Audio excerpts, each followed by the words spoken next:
Waiting for Tim to pee. Mid-sentence. Peeing is fun. So sorry. You're mid-talking, like, I'm going to pee I know. my pants. Mid-talking. No, I'm like, I'll hear it in the recording, but oh my God. I'm so sorry. I was like, oh my God, I'm going to pee my pants.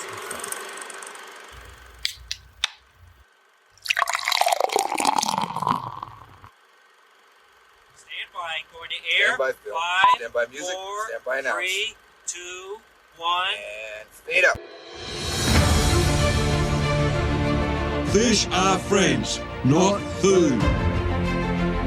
Make it Centauri time. Too much iron on your blood. Buddy the Elf, what's your favorite color? Hey, what happened? Let's fly! Let's get pissed and watch boom. Hello, you've got a base. Are you saying there's something wrong with my gear?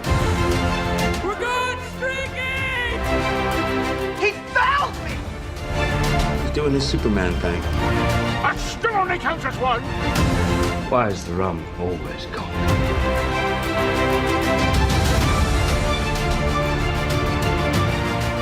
All right. Well, welcome, everyone, to a brand new episode of 20 Years, 4 Beers, where we are a podcast dedicated to re-watching movies from at least 2 decades ago, while simultaneously enjoying a minimum of 4 modern beers. My name is Steve, and this is my big brother, Tim. and we are coming to you from Minneapolis, Minnesota. We have just watched and recorded our episode on Kill Bill, Volume 1. Really just a touching story of I was moved. redemption. You know, like it's just really wonderful. Really lighthearted. Go check that one out, though. And as usual, we sit together afterwards and discuss another film over another beer. So we refer to these as our happy hour episodes. Hey, you guys. Happy hour is from 4 to 6. However, in this happy hour, we are doing something we may never do again, but we are covering 2 films, technically, at once. Plot twist. But really, these could be argued, and we'll discuss this as one film anyways. Mm-hmm. But we will be discussing The Matrix Reloaded and The Matrix Revolutions, both released in 2003. The films are the continuation of the mega blockbuster 1999 film, The Matrix, and they follow Neo, Trinity, and Morpheus, the possible saviors of the last free humans living in a post-apocalyptic planet Earth, where machines have taken over only to grow humans and harvest them for their energy. Those humans exist as cattle with their bodies suspended in pods and their consciousness tapped into the machine program known as the Matrix. All other humans who have escaped or been born outside the Matrix live in their sanctuary known as Zion, a deep underground cave city. Neo and his crew work to take down the Matrix and destroy the machines from within, while those inside Zion must defend their existence from an oncoming army of machines digging their way to destroy Zion completely. I gotta tell you, I had a hard time with the synopsis. That's really good, man. Well, I appreciate that, but I'm just saying, like, I literally wrote it over and over again, so I was like, there's, no matter what we're going to talk about in terms of how our feelings in these films, there's a lot of nuance to the Matrix story that it's hard to get into one. Distill down. Yeah, but anyway, the films are written and directed by the Wachowski siblings and star Keanu Reeves, Carrie-Anne Moss, Lawrence Fishburne, Hugo Weaving, Harold Perrineau, and Jada Pinkett Smith. Now here I stand because of you, Mr. Anderson. Because of you, I'm no longer an agent of this system. Because of you, I've changed. I'm unplugged. A new man, so to speak, like you, apparently free. Congratulations. Thank you. But, as you well know, appearances can be deceiving, which brings me back to the reason why we're here. We're not here because we're free. We're here because we're not free. There's no escaping reason, no denying purpose, because as we both know, without purpose, we would not exist. It is purpose that created us. purpose that connects us, a purpose that pulls us, that guides us, that drives us. It is purpose that defines, purpose that binds us. We are here because of you, Mr. Anderson. We're here to take from you what you tried to take from us. Purpose. Our first segment, as usual, is Drinking Buddies, Come on, not my fucking beer. where we present the 4 beers that we had, 2 for each of us since we watched these separately, and give our expert drinking ratings. I actually did only have 2. Sure. So I don't know if you had 4. No, I had 2. Okay, yeah. Yeah. But I watched these back. I actually watched these back to back. I've actually thought about doing that in the grand scheme of things. Like, Yeah, it we'll was talk just about that one later sitting. too, but yeah. No, this is 2 nights for me. Okay, well, yeah. Which is typical happy hour Yeah, for me. 2 but nights and 10 Ps for Tim. I had 8, thank you. What do you got, Tim? So I had the luxury last week of going to South Dakota area for MEA. Mm-hmm. And I brought back a few things. So I had Sawyer Brewing out of Spearfish, South Dakota. Their Hop Splitter Hazy IPA. Is that a theme beer? Because Harold Perrineau was in Lost, and Which is Sawyer. is in Lost. I'm going to go with That's it. a Tim theme beer right Oh, there. if I've ever heard one. that's, you know, that's exactly what I was thinking. Mhm. It was a 3.75 for me. It's a nice hazy. It's good. I enjoyed What was it. It was an IPA. Yeah, hazy IPA. Yeah, very enjoyable as far as like, good. I like it. And then I had Blacktooth Brewing out of Sheridan, Wyoming. Their Hot Streak IPA.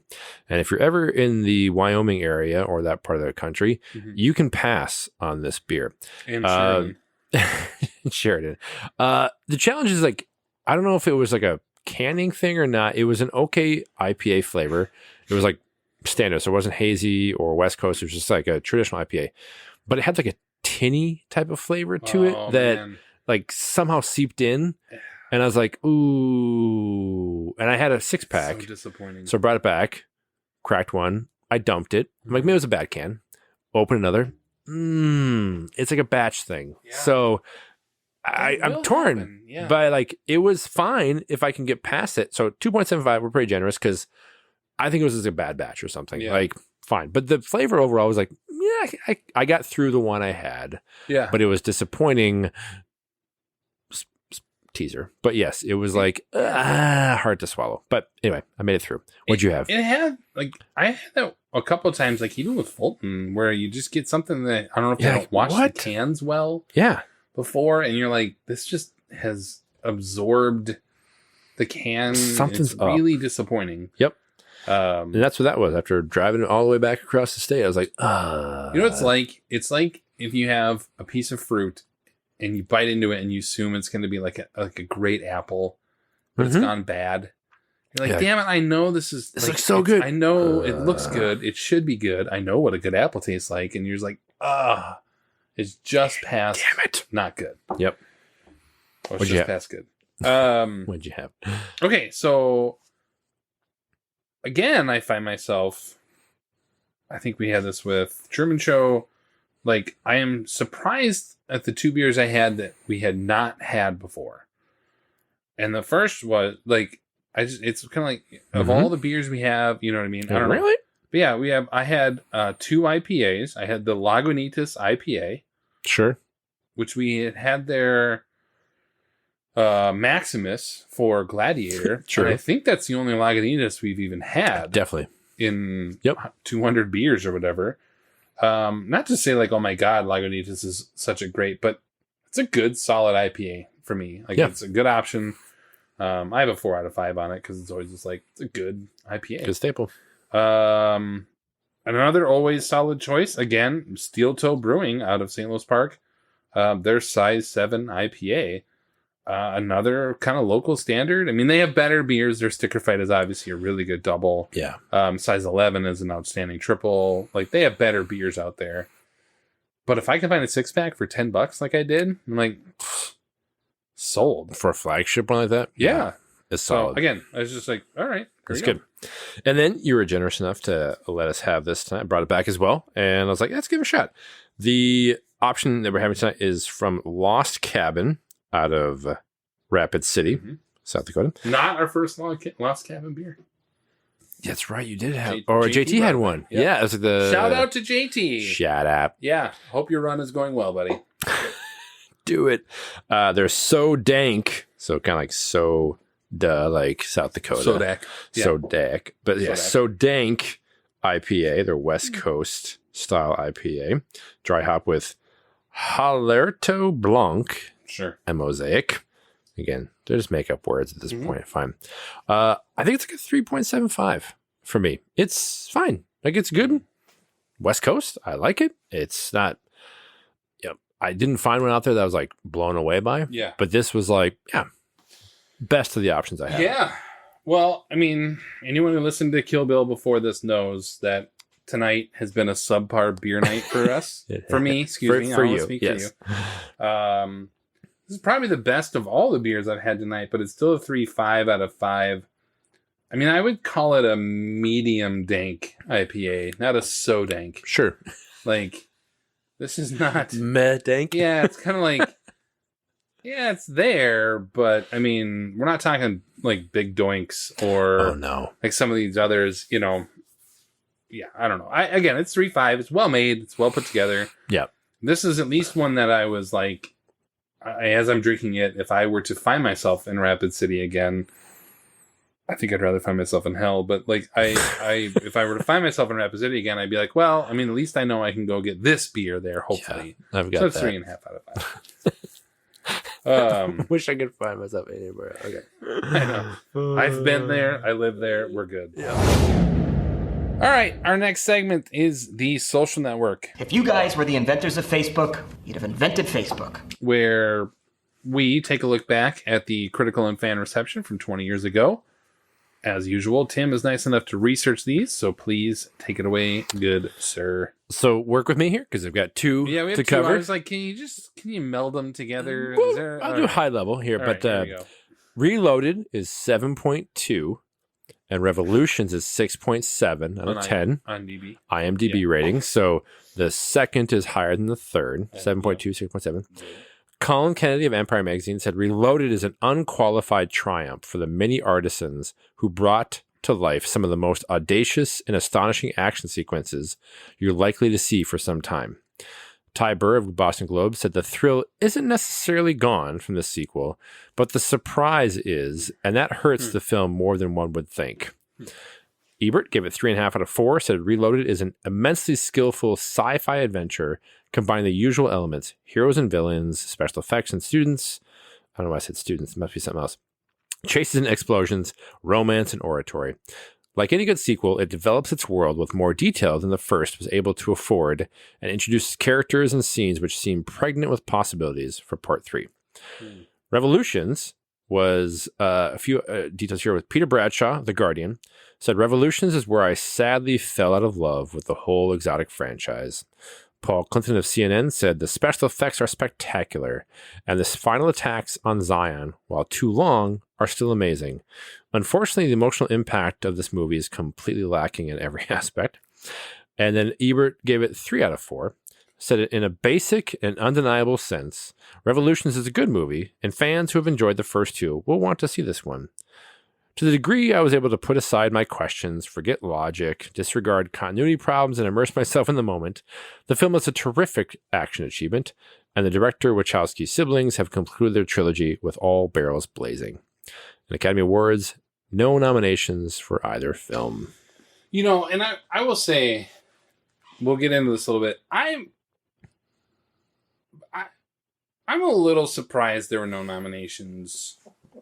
I agree. For like sound, or even the visual effects, which don't necessarily hold up or weren't really great in the first place in some cases, but like production design, they literally built a freeway out of nothing. Right? Like, we'll get into that in a little bit. So I was a little bit like, really? Come nothing? on here. Like, what? Nothing? So that felt a little bit like purposeful, you know? Like, come on. Like, how dare you? But anyway. All right, well, with the beers and reviews out of the way, that brings us to Spotlight. They knew, and they let it happen! Our reaction segment where we highlight and discuss our top takeaways of any kind from rewatching the films. This could be an interesting, like, we're not gonna break this up in between like Reloaded First or and second, yeah. Revolutions or anything like or that. second, third. Yeah. Because I believe these are one movie. Because and what bothers me, and I'm just going to drive on in. Please do. Like, I have things that I really, really like about these movies to this day, and things that really offend me to this day. And like, I'm so we'll get a little bit, but this is one movie split into two. Yes. These are not. This is not like Kill Bill Volume 1 and 2, but actually, even that's one movie split into two, and they recognize that by saying Volume 1. Yes. Volume 2. Yes. They make this out to be two separate movies. Yes. And it's like, this is one story. Like, there is not, like, Pirates of the Caribbean movies, the second and third, they filmed back to back or at the same time. Yep. And it was a detriment to those movies, for sure. Yeah. Because they didn't have time to fix what was wrong with the story. But those two movies are very Stylely, very different. Yes. Like Jack Sparrow dies at the end of 2, and then they go to get him. Like, there's very different journeys to the whole thing. Yes. They just had to film them at the same time for scheduling purposes, budgetary purposes, everything else. This is literally the same story. There is not, there is no difference in these. This is one movie. Yep. And had they just done The Matrix Revolutions Part 1 and Part 2 and just split them up, yeah, like it was Harry Potter 7 Part 1 and Part 2 or whatever, one story, yep, I probably would have a higher view of both of these. Sure. And I think reviewers would too, because you kind of think these are two separate movies going into it. Sure. You know what I mean? Like, yeah. It's just, but they are stylistically the same. They're this. They filmed them at the same time. They just like cut them into two. Yeah. So I have a hard time saying, as we're looking at Spotlight, what do you think about Reloaded versus Revolutions? Yeah. And we are going to talk about how one is obviously better than the other one. But true. I just think that's kind of where we're at. So that's my initial thought on these. Is it frustrates me that these are not considered one movie split into two. Even to this day, like, we're still talking about how they're two different movies. It's a trilogy. Yeah, it's not a trilogy. No. This is two movies. I agree. Well, and now it's a trilogy, thanks to. But have you seen the fourth one? Oh yeah, I have not seen it yet. Yeah, I probably should have before talking this, but I've seen it. But I was like, I heard that. I was like, meh. But I agree. It's like, it's tough to talk about a trilogy per se, but it's really one big story split in half. And at the time, I remember thinking, like, kind of appreciating that they knew they wanted to tell the story they wanted to tell. So let's have these movies split up. But it is definitely jarring when the first of this, the second movie ends. Reloaded. Reloaded. And it was like, what? Like, it didn't in any way. The dumbest freaking cliffhanger. But I think, so we talk. I wish you could see it. I want to listener. He is like, okay. We think about what we talk about Kill Bill, where it was a great style and it's shifts. And I didn't talk about that one, but we talk about here, like, it shifts because it seems like, oh, she left this person to live to send a message. And what the message actually is when Bill says, does she know her daughter's still alive? It's a message she doesn't realize. It's like to the audience of like, oh my God, I am massively invested in what's coming next. I remember being in the theater when this Reloaded came out and watching it again this week. It's a cool action sequence. And then like Neo does his like mind thing and then falls into a coma. And then, oh, here's some random dude from before that Agent Smith is infecting. And that's it. And I was like, what? How? That's the cliffhanger? Like that, there's no investment for the second or the third one to this. Like, it was like, it was so heavy handed to feel like, oh my God, look at them connected, but not really. And I was like, I remember being like impressed with the movie in the theater, even now, like until that moment. And I was like, ooh, I don't know about this third one. Yeah. I have massive concerns if this is how they're going to like ham fist some like cliffhanger into it. I was like, so yeah, I agree. It's super dumb. So the cliffhanger. We're going to talk. Well, I'm going to talk. How about we? Please do. I'm going to talk about editing a lot today. Oh. And this is my first problem is that if if the first movie ended with Neo able to connect with the machines outside of the Matrix, Yeah. not being able to really handle it, right? Yep. Which again, side note, that never comes back in the next movie. Yeah. He literally stops him and never does anything again the rest of the way outside of the Matrix. Makes no sense. But okay, fine. No, he does when they're like flying towards the source city and he's like blowing them up. He's like, I can't, it's too many. Fair point. I have to go up. Fair point. Sorry. Fair but point. it's, yes. Nope.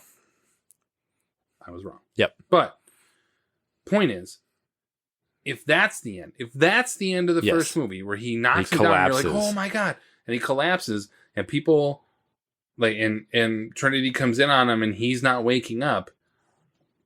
Bam, fade to black. Yep. I'm like, bro, what? Yeah. Like what? He How can is connect that? And then outside the you can even Matrix? Start at the beginning of the next one with the story. Because my problem is with the cliffhanger, quote unquote. Yeah. Is so again, I guess spoiler alert Yeah. at this we're point. good. Yeah. So Agent Smith, who is a very good bad guy in the Very first good, movie, very and good. fine in these next ones. I wish they would have found a different bad guy, but I know why they brought him back. Yeah. But he has found a way to download his consciousness into the human world. Yeah. And it works, actually. It works really well. But like that idea that's the cliffhanger, that could have started the next movie. And the problem is we never see them leave Zion to go. Like Yeah. we don't know until right at the end of the movie that these ships have left Zion to Right. try and do a Yes. counterattack, and then they failed, and somehow something happened or whatever. The only survivor was Right. this guy. Yes. That story is a great starting point to the next movie.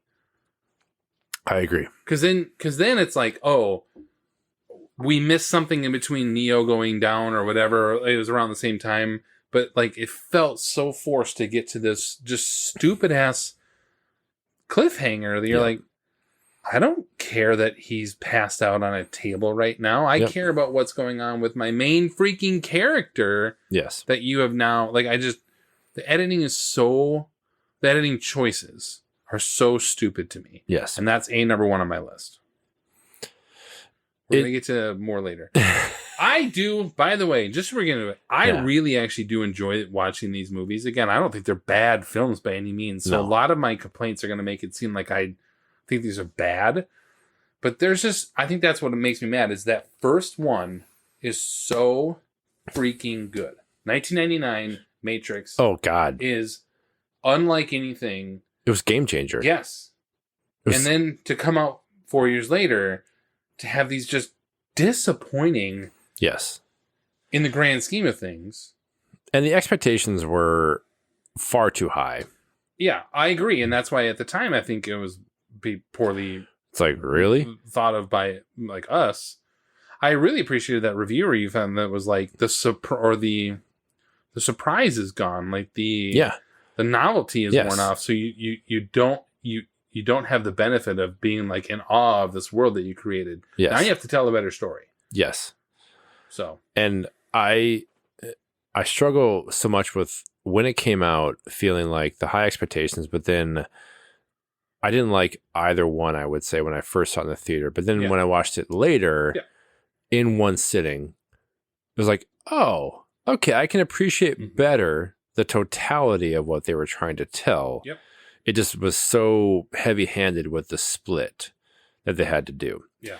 So for me, what I struggle with was, you're right. In the first movie, Agent Smith, great villain, Mhm. incredible villain. Oh, and I'll yeah. talk about Hugo Weaving a Yeah. little bit, but so great and overwhelming. He dies, Mhm. or the program is killed off, apparently, by Neo. Yep. And what was also great was the agents were so dominant in the first film. This element of fear and worry. Yeah. Like if you're up against them, you are effed. Get out of there. So the challenge is once Neo becomes better than them, what do you do? Like there's no other apex predator in many ways for Neo to defeat. So that's just add a lot more. And that to me is so lazy. So Agent Smith comes in again, never explains like how he the program ever came back, but fine, whatever, we'll go with it. But then they're like, oh, he's going to start infecting other agents. So then Smith, like, programming the code is replicating because he's kind of gone rogue. And I don't know that I really liked that angle until the end of the third one, where it made more sense.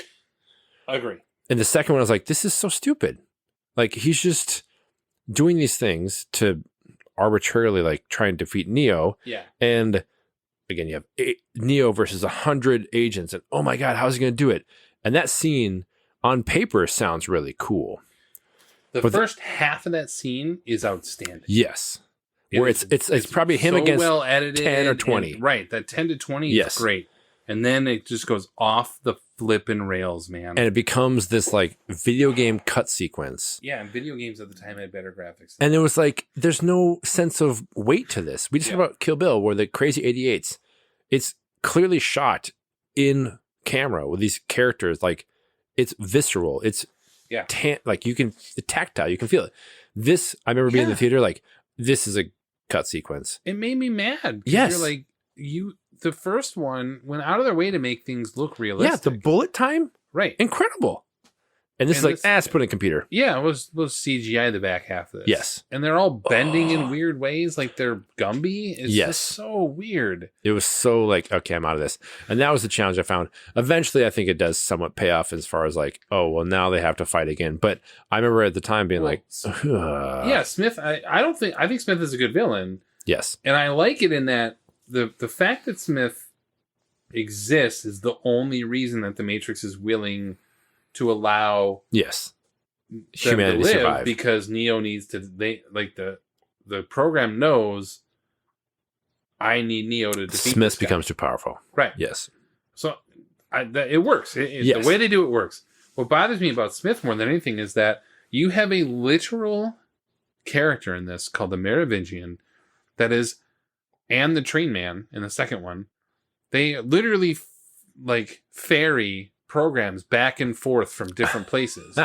Smith could have just awoken in another place. Yes. Unknowingly, like he took a part of, or he was freed from the program by Neo, and he then is ferried back by the Train Man or whatever. Like, you have this storyline, but instead Smith's like, I don't know, I'm just a bigger bad guy now. Yep. It works in terms of the overall story, but you have an actual character in this movie that's in charge of the underworld of this, that he could have owed or worked with or whatever. Like, it's not a far-fetched connection between the two. Yes. And I'm like, what the hell? Yes. You have it right there. Yes.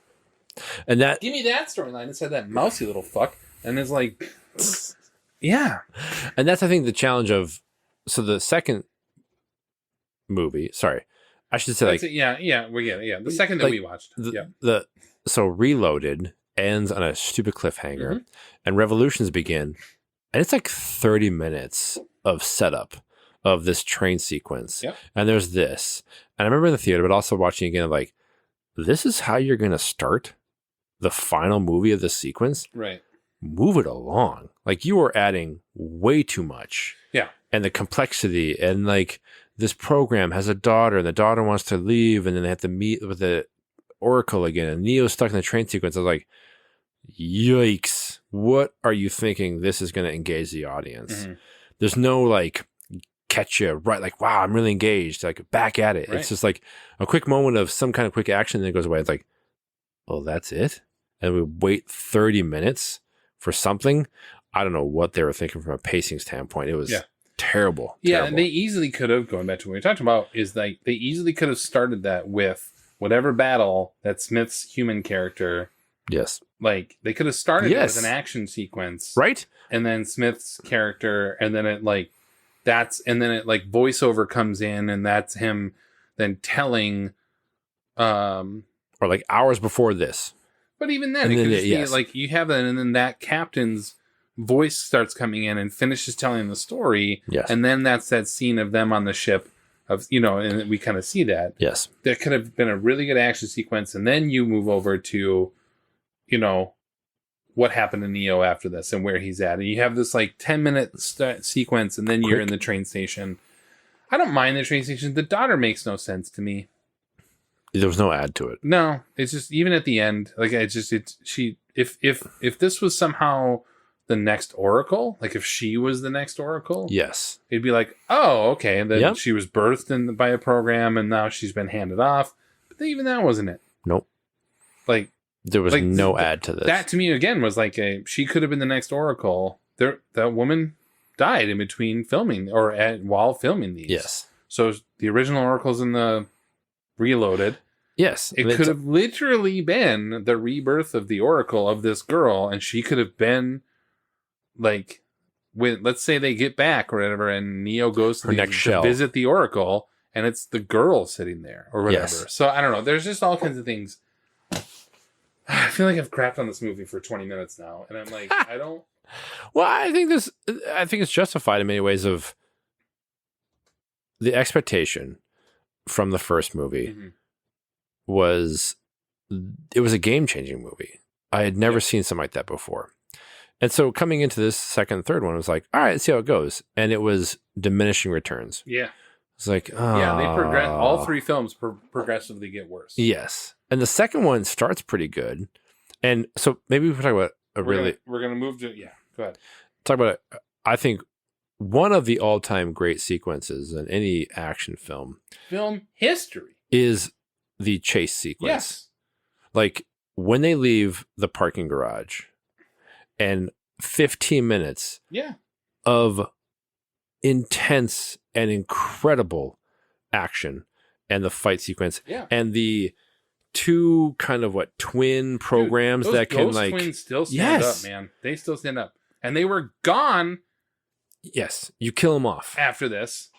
But even then, did they? Yeah. They flew away. I guess that's true. They flew away. We don't even see They them didn't die. come back to it. Yeah. They just were gone. But that whole Like, sequence that- yeah. is with But- the music and intensity, and Yeah. it is one of the best sequences ever put on film. Oh, totally. Absolutely epic. Because it's real. Yes. As much as possible, Yes. they did it real. They Yes. built it. They had the cars. Obviously, a lot of the cars are CGI. Sure. But still, even then, those cars still are pretty decent.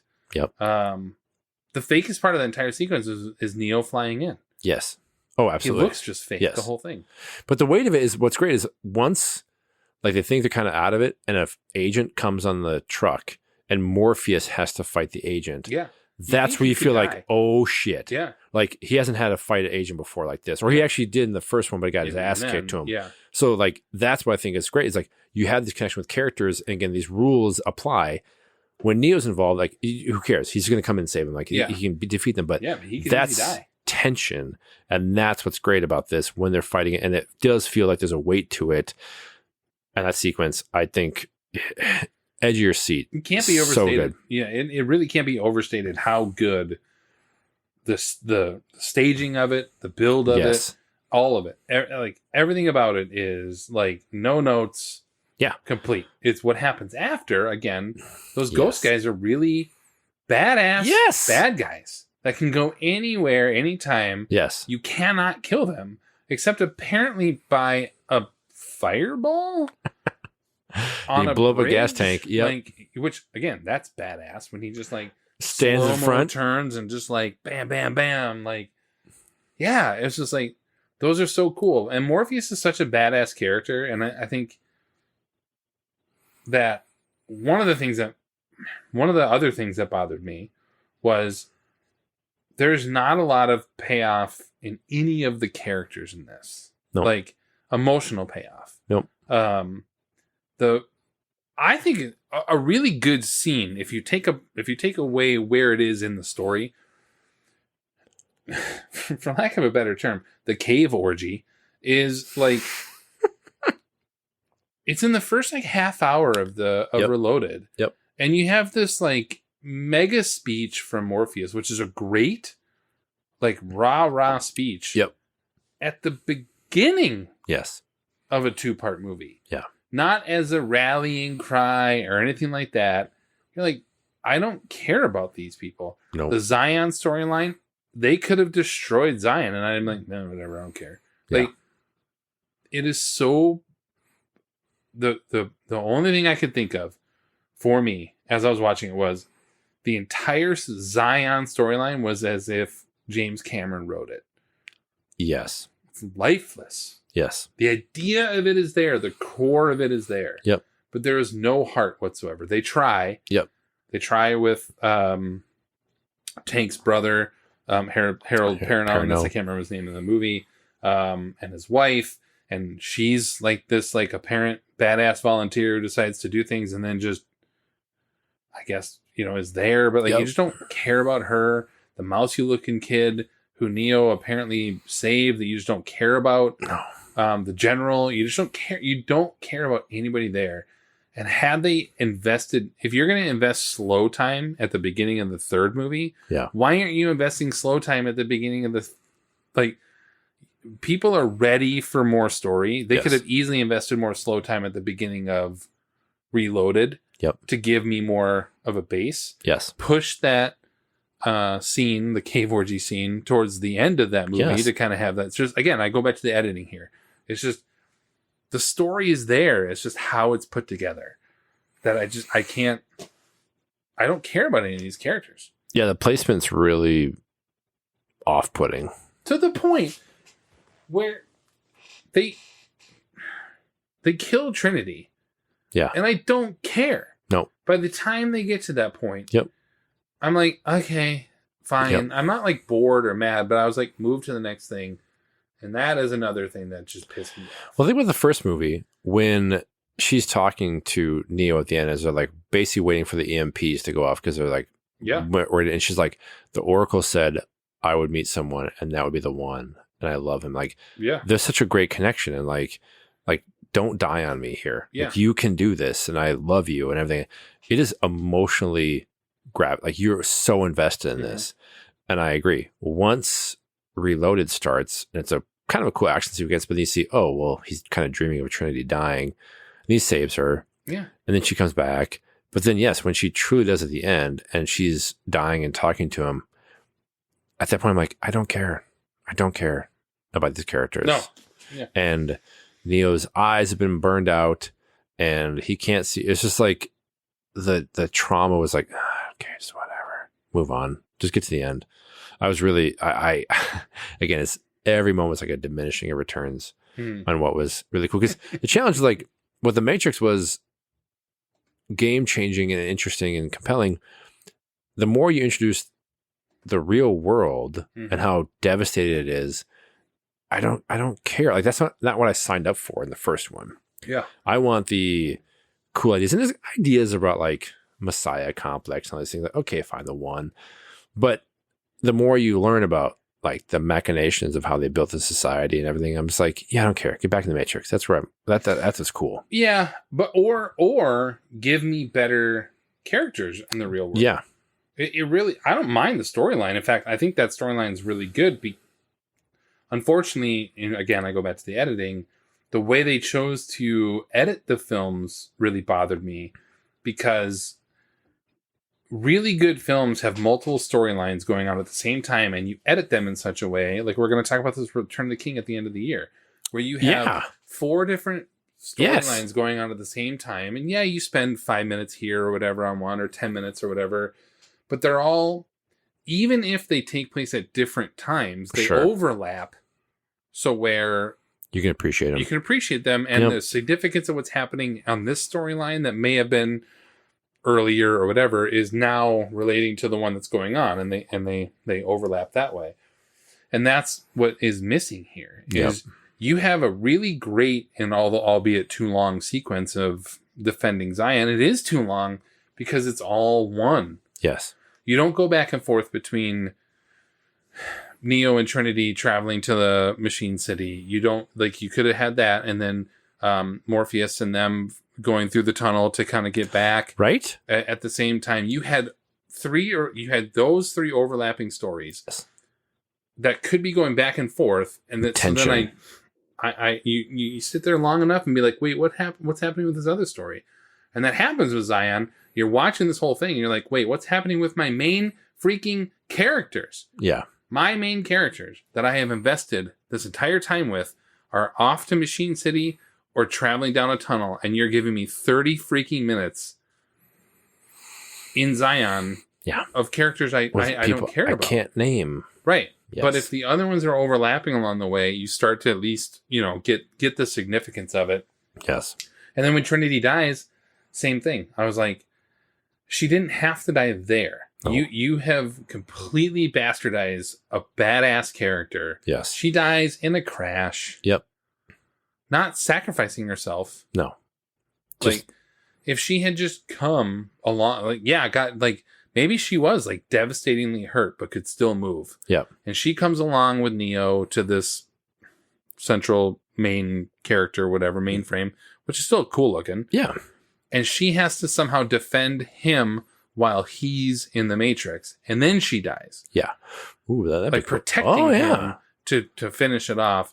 There'd be this payoff of like, yes, I love this person, but I also want to make sure that everyone survives. But instead, she just gets him there. Yeah. Like, yeah, she's a... And if that's happening, overlapping along the way, it's just kind of like, there's just, the editing is so, but they continues, they stick with one for 20 minutes, then they go to another for 20 minutes. Yes. And then you're just like, but then imagine like Morpheus and them banging through that gate and lighting off the EMP right at the same time as Neo is fighting Agent Smith, in the street, and then Trinity at the same time is fighting off some sort of real world bad guy machine or whatever, and you've got these editing going back and forth between all these things. because the tension would just be like through the freaking roof. I like that. I know the editing is so bad. Yes, because it removes. It's if like Amy tension. Cola is ever listening to these, a friend of mine from high school who is an editor. Let's re-edit the shit out of this movie. It's like tension, release, tension, Yes. release. I want like, constant keep tension. it going, and that's what the Matrix did. Yes. The first one was like unending tension. The last 40 minutes. Ooh, I like that. That's good. And yet, I would recommend these movies. I promise you, people. I know Like, yeah, I don't know problems, It's- yeah. and yet what I will say is I thought it was. We do get knocked for being too positive about movies all the time. So there you go. Well, we watched the good ones, but this was like challenging.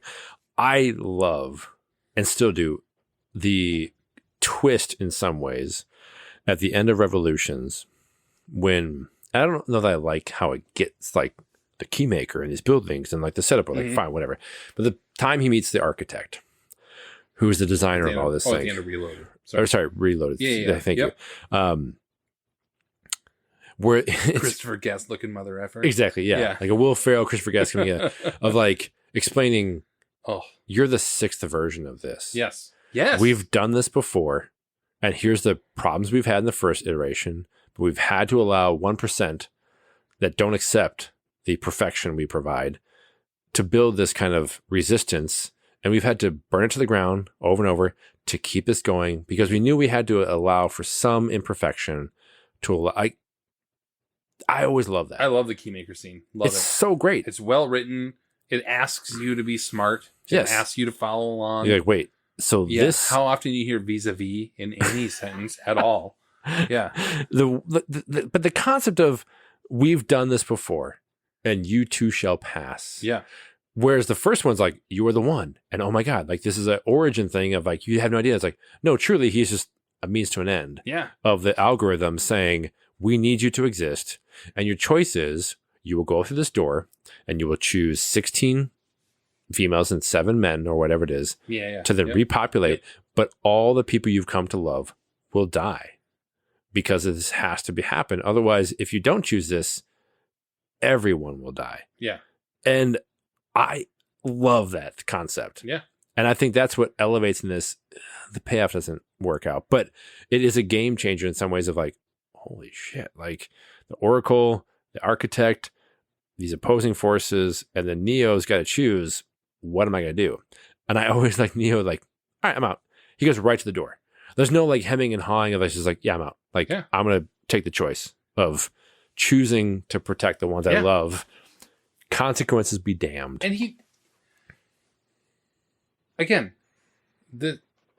he does it to save Trinity specifically, but also believes that he can save everyone. Yeah.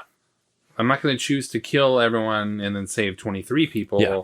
I believe I can find a way to do it. And he does, But your final shot in this takes place in the freaking Matrix. I It's know. not Zion people Yes. celebrating and having Yes. like this sort of whatever surviving. This Yes. is in the end of Reloaded. He made the choice to save everyone, successfully does it, and you're like, you end with a sunset, Cool sunset inside and the Matrix. Yes, like exactly.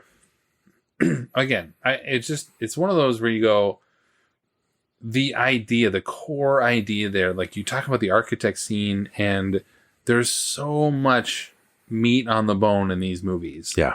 And yet there's just something missing. Yep. The entire time. And really it's heart. And whether it's Yep. editing or whether it's writing or whatever, because I think it's a little bit writing, but the Wachowski siblings proved that they can write a really nuanced, Yeah. in-depth story in the first one, and there's still depth to these next two movies. You talk about the architect scene, even the Merovingian is actually a really interesting character to me, with kind of this like these programs fighting for survival, and similar to Truman Show. I will say I'm going to switch a little bit to the positive here, just for those. Yeah, we got some who want positive. it. Yeah. With every passing year, movies like The Matrix start to be like, it's getting a little too close to accurate. Mm-hmm. In particular, with this movie, with AI, because like these are not aliens that came to Earth. No. These are machines effectively that took over, and these are programs. These are computer programs that were, designed a certain way or whatever. Like we are getting closer and closer to the understanding of, I don't believe it'll happen. I'm not saying it'll happen. Just understand. But we are closer now to the potential of it happening than we ever have been before. Yep. Where AI would take over. Just this year, major movie, Mission Impossible, it's all about AI. Like Yep. we are there. Yep. And so movies like this, and we talked about the Truman Show episode, become more and more as a prescient and like they get stronger by the year. I mean, that's why I like watching these over time, because you do start to be like, well done, Wachowskis, of saying this is the future. Like James Cameron, Terminator 2, and some of these others, like you look ahead and they find a way to be inspired by this, and yet here we are. It's becoming a reality. Yes. AI. And so same with people living inside of video games. Like they love living inside open world games as much as they possibly can. That's their life. They meet people on there, they meet friends on there. That's where it is. Yeah. We're not far away from this. Yes, it's not machine overlords, quote unquote, but the idea of it is there. So the Wachowskis have found a way to write in a certain way, and they have these depths. They bring in biblical, both overt and severely overt, and then also subversive. Yes.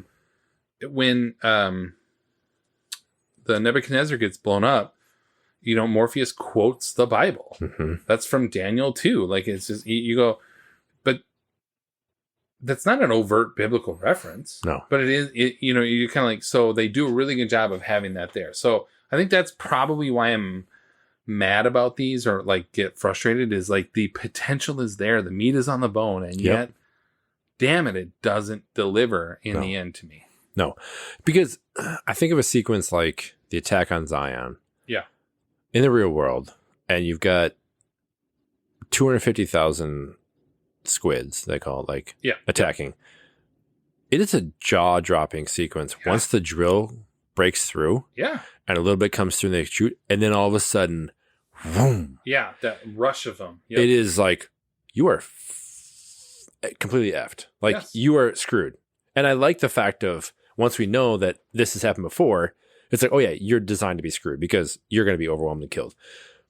But then you juxtapose it with like overly mechanized, speaking of Cameron, like these robot things they've built. I'm like, I struggle with movies like this where the world has been post-apocalyptic. It's terrible.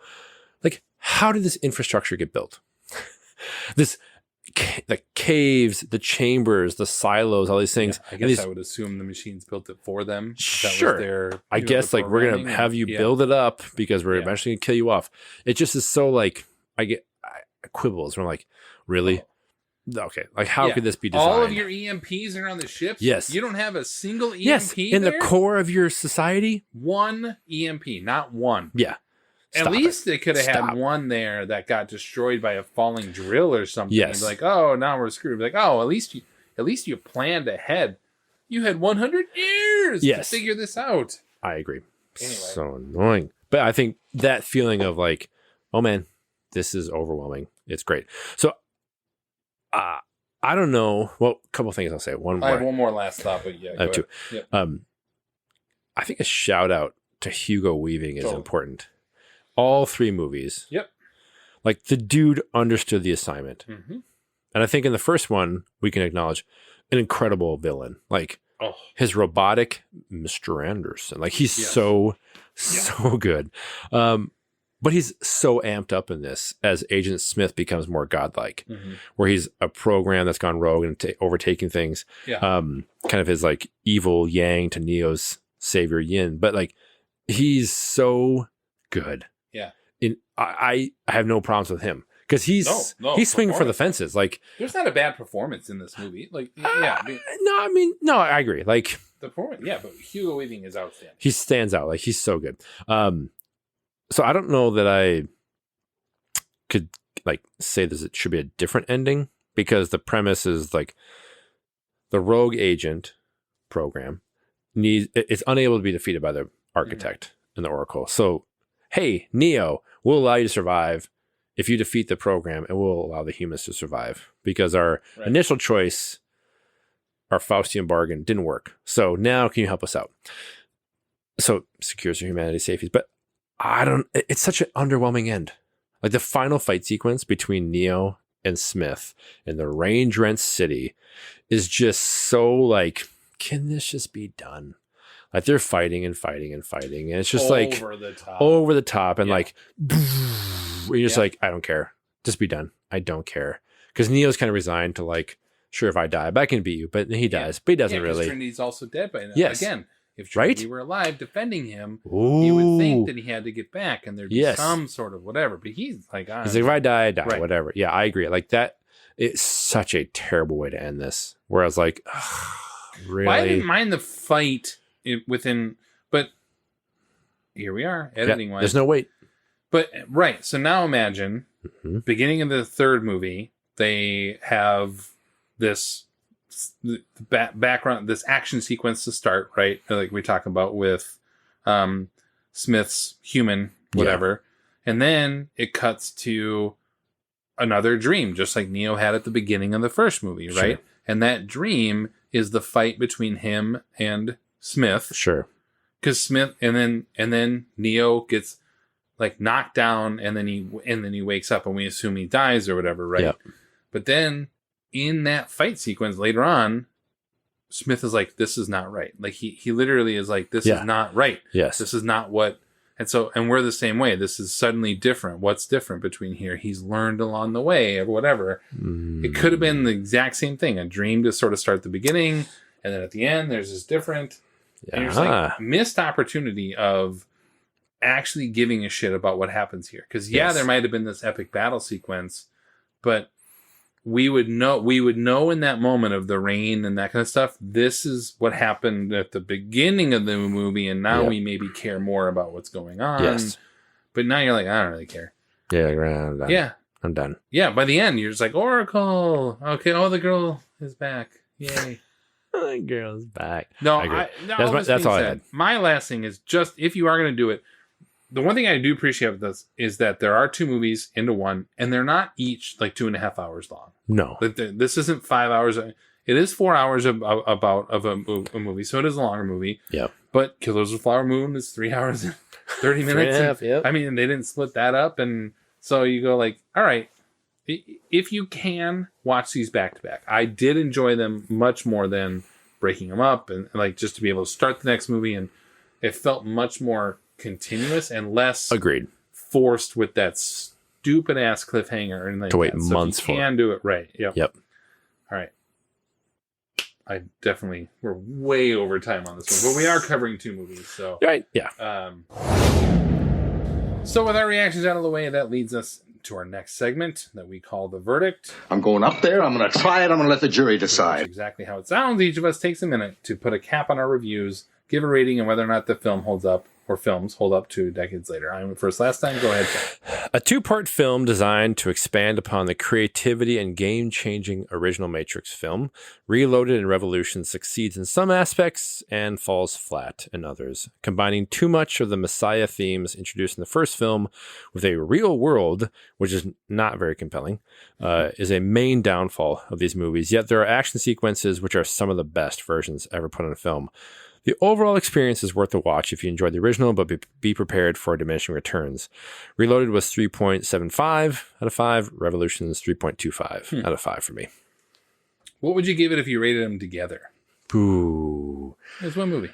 3.5. 3.5? Like Yeah, in the split the middle? difference. Okay. Yeah. All right. So I have a hard time suggesting that anyone watches these movies. Yeah. But if they do, Yeah. I would absolutely suggest watching them back to back. And I would say there are very positive things that go on in this movie. Yep. The films both continue a story that frankly did not need to be continued. And while they do an admirable job of telling it, the story just isn't one that you feel connected to in any substantial way. Yep. The visuals do not always hold up, but those that do are still really impressive.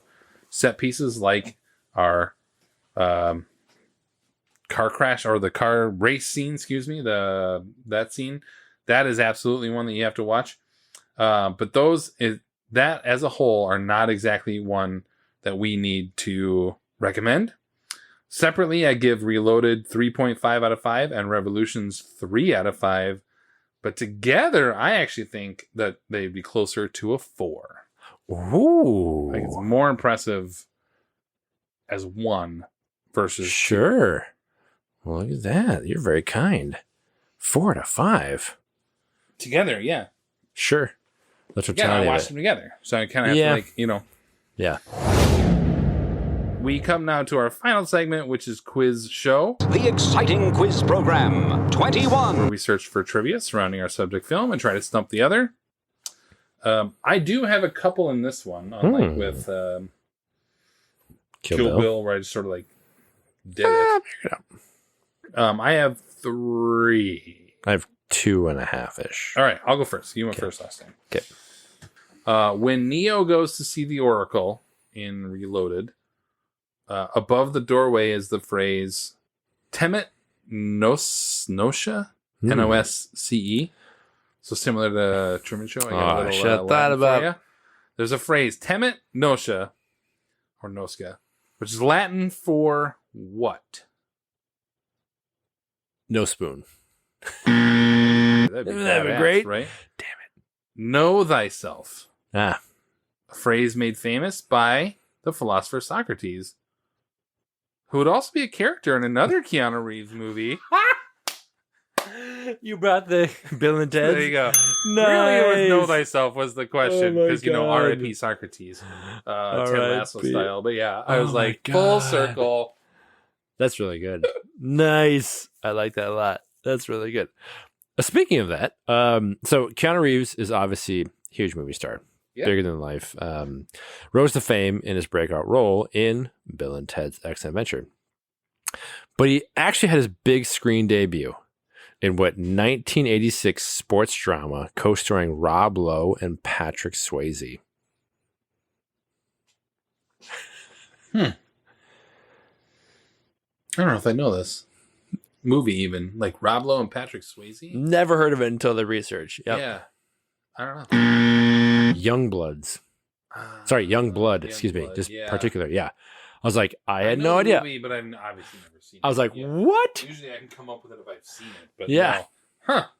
Deep There you cut. go. Deep cut. All right. So the character of the Train Man in Revolutions is played by Australian actor Bruce Spence. Definitely an odd-looking fella. Yeah. Oddly enough, Spence has roles in 2 other 2003 films that we have covered or will cover, and his cultural background may be a clue for you. Can you name those 2 films? Okay. super bonus points if you could somehow name his characters, but I don't believe you would. I cannot. He's Australian, so that'll get you somewhere close to it. Oh my god, I'm trying to think about what we watched. Well, his first name is also a dead giveaway for What was it again? Bruce. Bruce Almighty? No. Hello, Bruce. That's a deep cut. Is he? He is Chum in Finding Nemo. Oh my god! I'm thinking of his face. Wow. Yeah. Really? I knew you weren't going to get there, but yeah. No. Yeah, because we talked about Eric Bana being the other shark. Yeah. But yeah, Bruce Spence. And I think if I listened back, I never listened to this shit. Oh my But if I think if I listened back Finding Nemo, I even say Bruce Spence in his. Wow. Yeah. That's good. That's one. And one to come? Yes. Well, I mean, now you only have so many to go, but yeah. Master Commander. He's Australian, Tim. What's near Australia? New Zealand. Oh my gosh. He's in Whale Rider? No! What's to come that was filmed? That's in Whale Rider. Oh, What's to Lord of the come? Rings. There He's you got something go. Lord of the Rings. Okay. We got 4 movies. We to had a go, movie man. watch about Whale Rider. Okay. Sorry. He is to the come. mouth of Sauron. You blew it! And you think, oh my god, no! But he's the horse rider that comes out of the gates, the black gates, and gets his head cut off by Really? Aragorn. That is yes. So obviously you don't see his whole face. But Sure. yeah, that's him.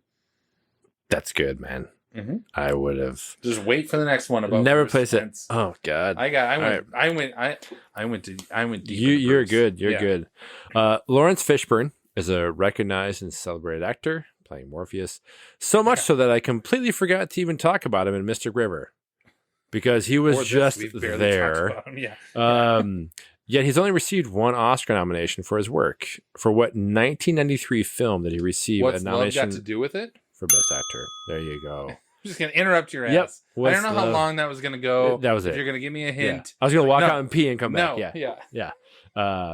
Yes. What's love got to do with it? Nice work. He's also another guy who's seemingly not aged.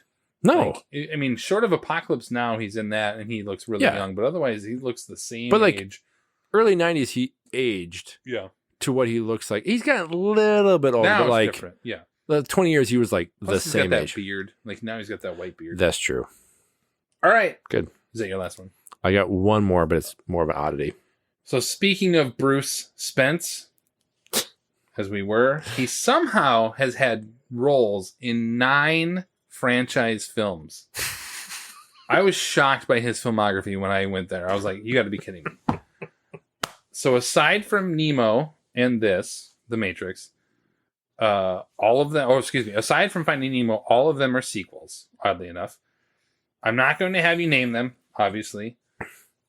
But in what dystopian sequel from 1991 did he first appear in one of these franchise films? Dystopian sequel? In 1981. And again... 91? 81. 81. And again, his background should be a dead freaking giveaway. Australian. Correct. Dystopian. Correct. 81. Yes. Mad Max. Well, yes. But the Road Warrior. Road is the Warrior. second one. Yeah. Nice. So, fun fact. He was in this. He was in Nemo. We talked about Lord of the Rings. Matrix. This one. Road Warrior. He also appeared in Mad Max Thunderdome. Ace Ventura: When Nature Calls. Star Wars Episode 3. Chronicles of Narnia: The Voyage of the Dawn Treader. And Pirates of the Caribbean: Dead Men Tell No Tales. Jeez. He's like I mean, that like, guy. Sam Jackson is obviously the guy who's been in the most franchise films. Sure. But like from a character actor standpoint, like he's got to be up there on the list. Because I was scrolling through his filmography and I was like, what the shit? Wait. Yes. Like what? 8 different franchises, 9 franchise films.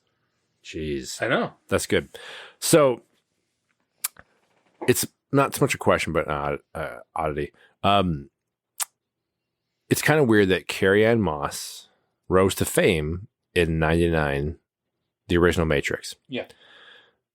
Also, in the early 1990s, she had a lot of small roles in a string of unknown Canadian TV shows.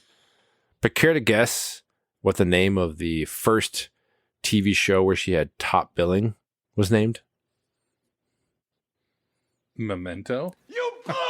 Good. I'm like, I don't know. What are we talking about here? Matrix. Oh, that's interesting. It's the brief summary is Stephen Matrix is one of the underworld's foremost hitmen until his luck runs out and someone puts a contract out on him.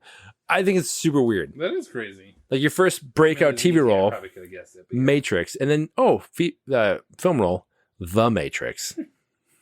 Good memento. That's good. Oh yeah, she's been on that role before. Yeah. Yeah, there you go. Oh, yeah, she's so underutilized in this movie. She is such a it's- badass. I know. She's such a badass in that first one. Yes. And this is just like, I don't know, she's there as the damsel in distress or It's whatever. absolutely I mean, that. she does a good job of like fighting off the guy, like the agent or whatever. And, Yes. But yeah, she's so underutilized. The first one, she's in this. incredible. Oh my god. And she happens to fall in Does love with this guy. Yeah. And then the second and third is just like, oh, hey, I'm just here to like serve as like But even your love. Morpheus is kind of underutilized in this. Yes. In these movies.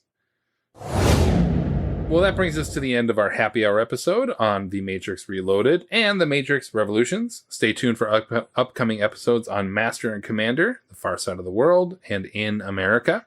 And be sure to find all of our previous episodes on your favorite streaming platform. We want to say thank you for taking the time to listen and for clicking that like or subscribe button on your devices. If you are so inclined, please click the support link in the show's description or on all of our sites and consider supporting us in other ways. The metaverse of Facebook, Instagram, and Threads, are where we live, as well as 20years4beers.com. This has been 20 Years 4 Beers. My name is Steve. I'm Tim. And thanks for listening. Thank you. What the shit? Wait. Yes!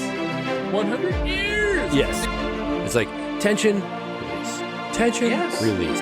Bro, what? I think I'd rather find myself in hell. 'Cause my problem is... Hard to swallow. Cut!